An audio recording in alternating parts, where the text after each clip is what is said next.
What's up, Raiders? TristenWulf here, bringing you another Raid Shadow Legends video. Today, I wanted to talk to you about the most dreaded part of Raid Shadow Legends, the most dreaded and the most daunting part, and that is 3v3 Arena. That's right, Tag Team Arena. I want to go over why it's important, why you should do it, and give you some tips on how to set it up if you are really new to this game. Tag Team Arena is something that you probably aren't going to take super seriously for a few months, but there are some things that you can do to run your score up and achieve pretty good in it.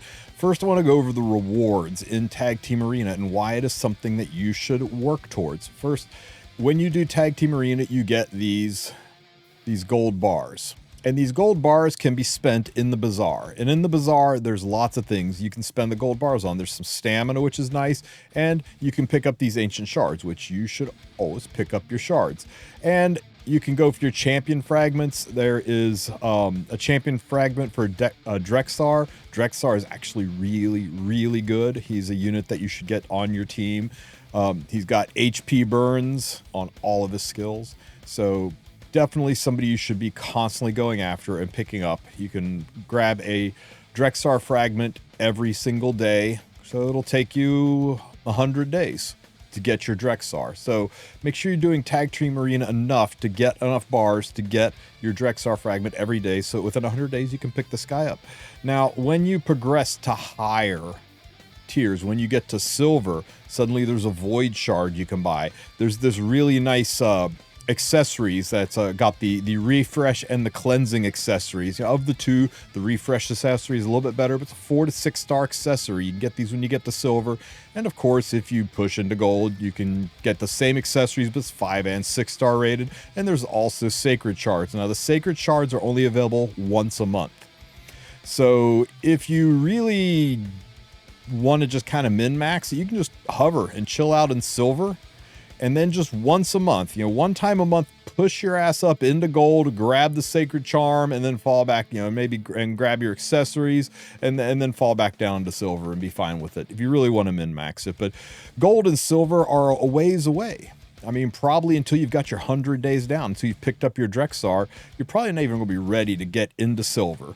So how can you make your life easier while in bronze? You can get your weekly ancient shards, you can get your daily Drexar fragments, you can maybe grab a little bit of stamina if you need it, maybe even a rare skill tome if you need it. Well, first things first, if you're really early at this, just set a BS defense up. Don't even put effort into it, guys. Look at this, I got one unit on each team, and that's it. That will make sure the enemy keeps pushing you down, keeping your rank low, so that you get lots and lots of easy fights. So you got easy wins with easy access to your gold bars. You don't get to a point where you just lose. You're going to be able to take down pretty much everyone you fight, and the gold bars will flow because you're going to be feeding lots of losses. Now, once you decide you're done losing, it's time to push into silver, then you can get real about your defenses. So let's go over how to set up your defenses and offenses to do these fights. Now, first things first, when you look at an enemy's defense, you'll notice that they've got their strongest team up the front, and it's usually a speed team. And then their second team is, the second strongest, and then their third team is their weakest. You can even look at it at the team power, 126 by 106 by 44. Well, you want to make sure that you're winning at least 2 of the 3 fights. So logically, you should have your strongest teams going into the last 2. And the first one, you can just take the L on it and get your 2 wins, 1 loss ratio. It's better than taking your strongest team in, fighting to a halt, your second strongest team in, coin tossing whether you win, and then your weakest team, maybe it wins, just depending on if your weakest is stronger than his weakest. So always try to plan around having your best team go against the bottom 2 teams, and then let the third one, let those chips fall where they may. So we'll get into the offense a little bit later. Defense is the same basic philosophy, except with defense, with defensive teams, you're going to want to have your, you want to set it up the same way with that in mind, how people usually top load their strongest teams and then bottom load their weaker teams. Typically, People, when they run this, they want to run in and try to speed cleave you. They just love running their fastest, most aggressive teams first. So one thing you can do is make your team 1 be your tankiest bruiser units, your hardest to kill team, and slow them down a little bit. So I'm going to use Rector Drath as a strong healer. I use my Brass Clad here. He is a strong bruiser, even though he's only level 50. I might swap him out. We use Demethia here, and I'm going to stick Wukong up there. Let's drag Wukong to the front, make sure he's in the leader spot so we do get a little bit of speed. Maybe we surprise him with the speed, but behind the immortality, behind the revive, it's going to be a little bit tough to chew through all of this and get at Wukong and finish him off.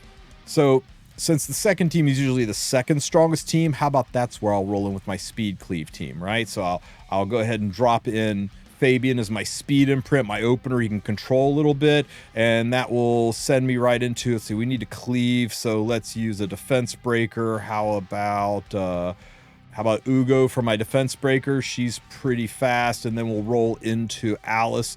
That'll cleave everybody down, and a little bit more damage, Who do I've got that's good damage? You know, I'll just stick Kale in there for his finishing move, right? And now for the last team, my last team is going to be what's typically going into the enemy's weakest team. So I want it to be a strong team, but not necessarily a super speed nuki team. So we will, let's see, I'll go in with the speed and attack imprint. I'll use Preva for some additional healing. Godseeker and Neri to keep everyone alive and kicking. And, who else would be good? You know what? Let's just put Geomancer in there to bring a little bit of damage, a little bit more control, just to slow him down even more. Let's see. How do I feel about this team?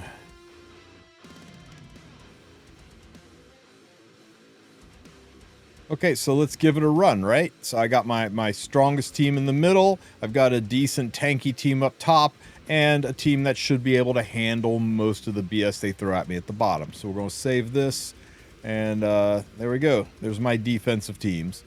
Now let's go ahead and try a couple of offensive fights. Now the same theory applies. We want to go into these fights knowing that the enemy usually stacks their strongest team first, usually their fastest team first, and their weakest team last. And we're going to play into that.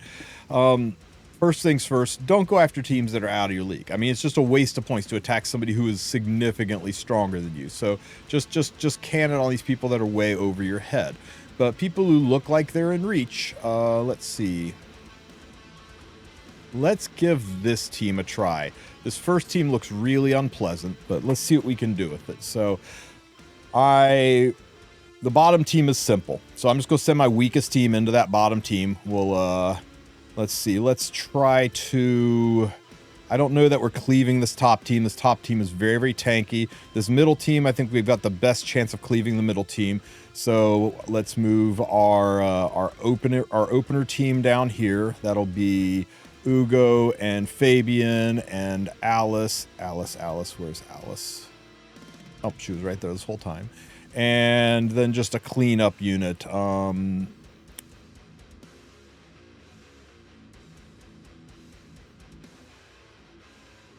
Let's put you in there for some extra speed down here. And then the top team, we need to survive this, stay alive. So let's run Wukong and Demethia for some immortality, Preva for some additional healing, and Godseeker and Neri for some additional healing as well. And this bottom team is very, very low damage. Loki, it could be a problem, but it looks like we should be able to chew through this. So the bottom team, we just need to bring some decent damage dealers. We'll use, let's see. I'll stick the Mad Hatter in there for a little bit of control, Geomancer for a little bit of control, Rector Drath for a little bit of healing, and then we just need somebody who can drop some damage. How about I have not used Toragi yet, so let's try Toragi yet. And of course, make sure your leader position is where your aura imprints are. If you've got your favorite team set up, you've got your tanky team, your speed team, you can also use these arrows to swap your teams around based on where the enemy teams is. So once you've got kind of your presets locked down, you feel pretty good about the units are where you want them to be, you can move them around with these arrows as well. So let's see. Let's give it a shot and see how it goes.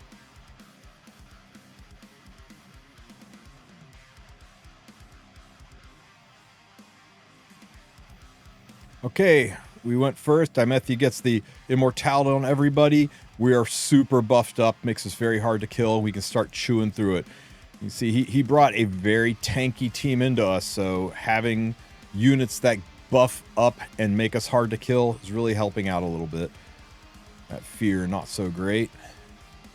Remember, this is the round that I'm not really expecting to win. This is the round that I would like to win, but if I don't, this is my mulligan. You always go in with a hope of getting two out of 3. 2 wins out of 3 fights. Getting 3 out of 3 is hard on real fights. The further you get, the less likely it is. What you don't want to have happen is to get 1 out of 3, or worse yet, to get sweeped and lose all your fights. My team is just tanky enough, it's giving them fits, taking down my Wukong. The regen buffs are a little bit of a pain, but we're slowly making our way through his defenses.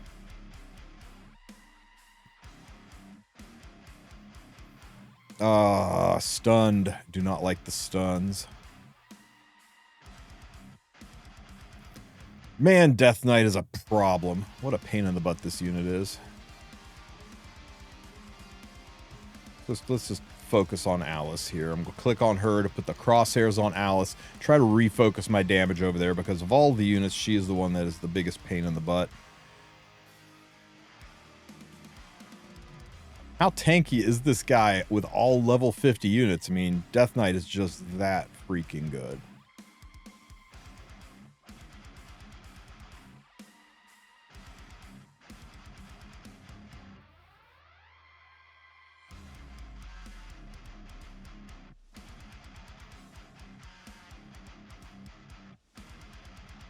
Oh my god.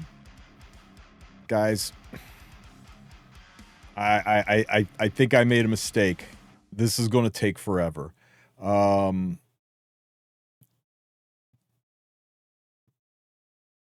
know what? We'll just press it on auto and see what happens.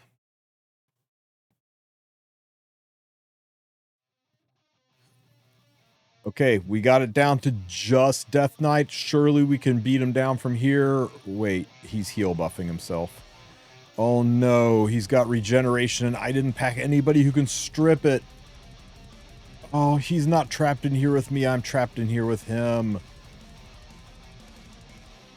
Guys, we're stuck. We're stuck here forever. I hate this unit. I freaking hate this unit. That's okay. We'll just top right. We'll get out of this fight and we'll move into the next one. Okay, so this is a cleave team. So let's see. We will just set up our defense breaks. And Alice, oh my god, that was so much better than last round. Love my cleave team. Okay, and we got a little bit of a control team here. I just realized that my Toragi, the frog, is not wearing gear. So that's going to lower my damage significantly. But hopefully we got enough to chew through this, because we want to make sure we get at least 2. Well, I'm not going to subject you guys to that entire fight, but here we go. This is what your goal kind of is when you're fighting real teams. You're probably going to lose that first team. They're probably leading with their best foot forward to try to stop you from being able to win, and then the rest of the team is like a downward slide. So you always put your strongest teams on round 2 and 3, and you can at least get 2 out of 3 for your wins. So nobody wants to have fights like that, but we still pulled it off. We still got our 2 out of 3. I should have just yielded that first round right out of the gate. But as long as you are relatively low rank, sitting down here in Bronze 2, you will see an ocean of these easy meat fights. Now, be careful. Every once in a while, somebody's going to try to sneak in something terrifying on you, and you're going to wind up getting stuck forever. Never trust Death Knight teams. I've had enough of that. But most of these, you should just be able to run them over with any team you want to put together. And this is where the fast and easy points are. At the early game, when you're still just a few months in, this is where you should go in and get all of your points, to get all of your gold bars to buy the things in the bazaar. Another thing to remember too is CVC events. There is so much reward from doing Tag Team Arena and CVC events. It only costs a few gems to refresh your sack of points to be able to go in and do another round of Tag Team Arena, and you will get more points, significantly more points than those gems would earn you burning them for stamina to do Dungeon Divers. So if you're really trying to rank up your or run up your CVC score heavily, make sure you're doing Tag Team Arena during CVC, spending those bags, spending those gems. You will get so many points that way. So another way to double dip on this. Not only will you earn your gold bars, but you will get your CVC points as well. And there we go, guys. 3 wins. Now, I'm still in the red with only 2 hours to go, so I'm going to slam a few of these, try to get up in the yellow so that my rank will hold. At the end of each week, you will get your bonus bars, and you can go into your bazaar and spend like a madman. Hopefully, you guys got a handful of ideas and tips for how to handle 3v3 arena. Don't stress about it too much your first few months. Just put 1 unit on each defense team to make yourself easy meat to keep your rank low, and then just start, go chase these pull my finger one-man defense teams as well. You're basically just passing gold bars back and forth to each other and getting some points to get you seeded. Once you understand units' skill sets, once you go, oh, this is Wukong, I know he can stun, I know he can turn people into sheep, I know he comes back. Oh, this is Supreme Galek, I know he puts burns on everybody. Oh, this is Alice, I know she's a nuker. Once you start to understand what the enemy can do, you can start building teams around it, and that's going to take several months of play to get to that level of brain activity as well as to that level of unit pool of having your own units and having your own units geared enough where you can start to build teams that are solutions for the problems that are presented to you. So until you get to that point in the game, just trade the gold bars and earn that sweet, sweet loot. Don't skimp out on your tag team arena. It's worth doing. It's just a few minutes each day. You can set up auto teams and go. If you have any questions, ask them in the comments section. Don't forget to like and subscribe, and you guys have a great rest of your week. Take care, Raiders.